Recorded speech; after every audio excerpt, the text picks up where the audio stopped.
Did you start? Yeah. Alright, so this is my individual design experiment. I'm doing an alternating traffic lights, pretty much two traffic lights at an intersection. So first of all, I'm using 6 monostables right here and a trigger to trigger the impulse for my first monostable. So what's going to happen is your first monostable, which controls the red, will send out the signal to the next monostable, then to the next one, then it buses it all the way to that one, and so on. Each one is being triggered like 2 separate circuits triggered by the same trigger right here. But this one starts green, then yellow, then red. Now, the whole point of the whole experiment is to show that your period for the green and the yellow light, both of them together, is equal to the period of the red LED. If those do not match, then the timing sequence will get messed up. But if they do, your experiment will go like this. Whenever you have a red, whenever the first traffic light is red, the second one will be green, and then it will switch to yellow to prepare for it to go to your, red, and for the second one to go green. And that's what's happening. And it's the same way going around, where this one goes to yellow before it's going to red.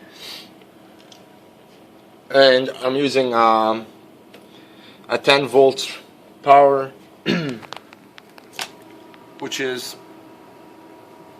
close to the battery voltage. And other than that, I'm using, to achieve the doubling time between, the period of, having a double period for the red LED that equals pretty much double the time for both the green and the yellow.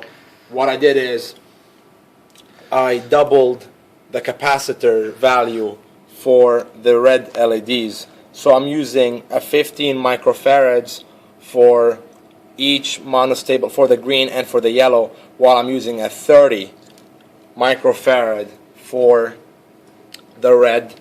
And the last thing I'd like to talk about is if I'd like to increase the blink rate of my circuit, what I can do is actually increase the capacitor value right here. Right now I'm using a 0.01 microfarads, but I could use a much higher capacitor value right here. The capacitors which is busing from my output to my trigger of my next one, and so on. If I increase that one, that will increase the blink rate of my traffic light, making it going faster. And if I lower it, it would go like this. So I'm using a 0.01 so you can at least see the change in lights. Well, thank you very much, and I'll attempt to solder it. It's still in the working process right now. I'm actually going to be hooking it up to the LEDs and then to the switch, and hopefully it will work. Thank you.